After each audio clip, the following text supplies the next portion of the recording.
not really.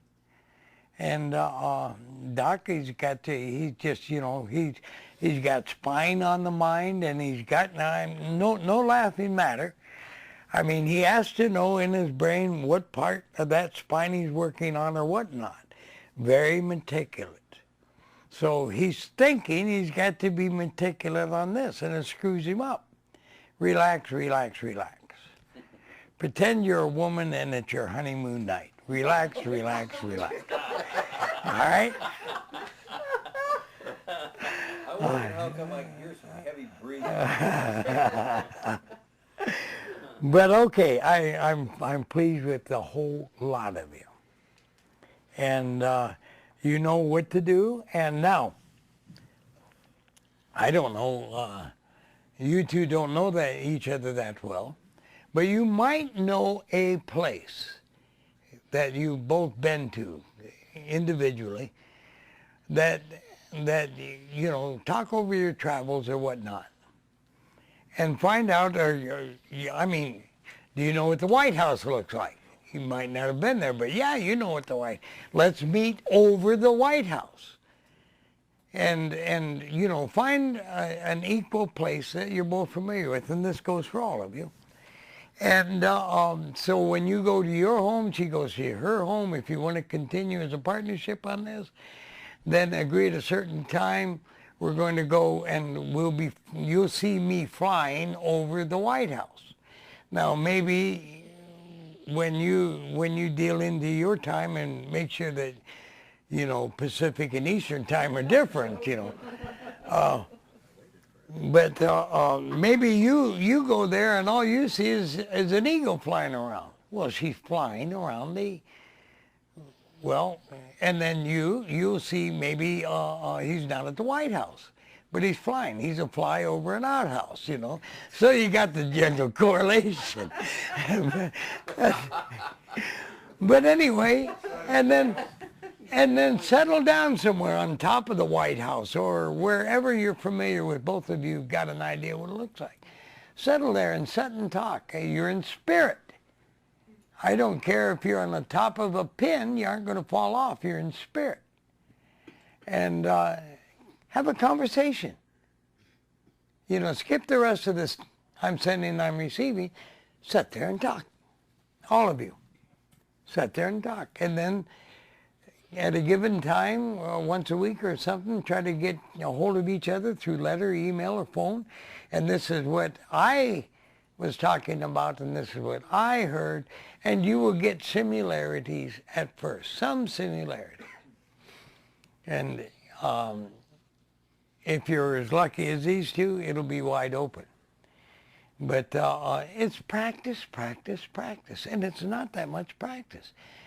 You've got to learn to relax. Just feel like your thoughts are gravity lead, hot lead, just rolling down and leaving nothing but air up there. And for women to be an airhead, that shouldn't be hard. But anyway.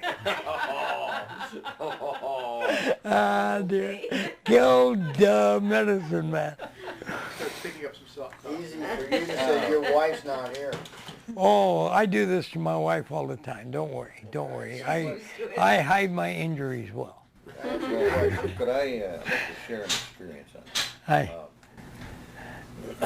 One time I was at home working on something around the barn and so on, and I received this message that this person I had been bonding with, have a deeper understanding of scriptures and so on, lived over in, I think it was Illinois at the time. And anyway, she was, I got this message of fear, and it was important for me to pray for her. And it came very strongly to me, so I got on my knees and I prayed that she would be protected and so on. So a couple minutes later, I called and I said, what did you face in the past 10 minutes? And she said, she says, I was on my knees. She said there was a tornado coming right for the house. And she said, I knew that if I could reach you, she said, you would pray for me, and that this thing would be... Skip over or something. she said, I got on my knees and prayed, she said, because I couldn't get to the phone was upstairs, but I knew if somehow I could reach you, that with the power of prayer, she said, this thing could be averted. And so, you know, there was the answer there. And she said it came right up to the house, this tornado, and it just went on around. Aye, aye. But the farthest distance I've ever seen it happen was sitting in a meeting about like this over at Art Hoover's parents' place some years ago, and I became aware of the person's thoughts that was across the room. And so I said, like this, and she kind of looked up, and I said, there was a room full of people. We were having our tea and crumpets, and so his parents had me come over because his sister was there from Brazil and so on, and that his parents wanted her to meet me. And so I cleared my throat, and she looked up, and I said, would you mind if I tell you what you're thinking?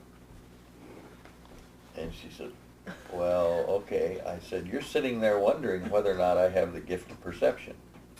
And she said, well, that's right. And I said, well, Don't worry about it, I don't.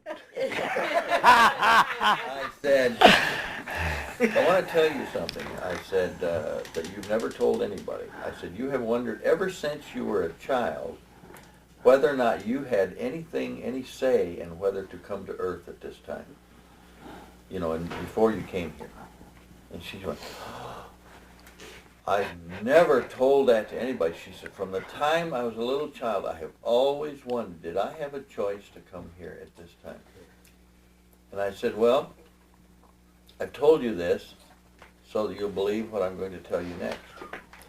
When you get back to Brazil, you're going to face the worst trial of your life.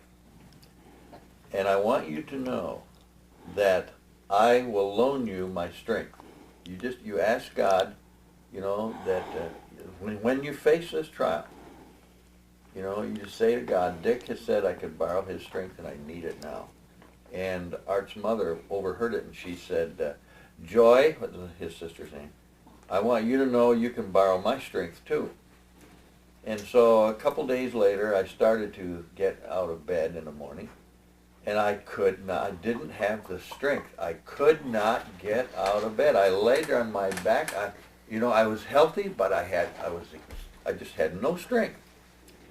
And Barb said, well, what's the matter with you? And I said, I have no strength. And she says, well, I'm going to go up and fix breakfast. And she said, you come up when you can. And so I laid there and I thought, why is this happening? And then I could feel the message come long distance, this drain. And so I turned over on my stomach and I kind of crayfished, you know, back out of the bed. My knees got on the floor, which is a good place to start, I guess. And I said, Heavenly Father, I know that many times people turn to your servants to gain strength because they don't know how to come directly to you. But I know that my strength comes from you, and I ask you to restore my strength. And instantly, I was filled with that strength. I got up and I walked upstairs, and Barb says, well, you're looking fine. And I said, I'm fine. And I went over and I picked up the phone, and I called his mother. And the phone rang and rang and rang and rang. And finally, I hear this frail little voice. Hello? I said, Velma, this is Dick. How are you feeling? She says, I am so drained.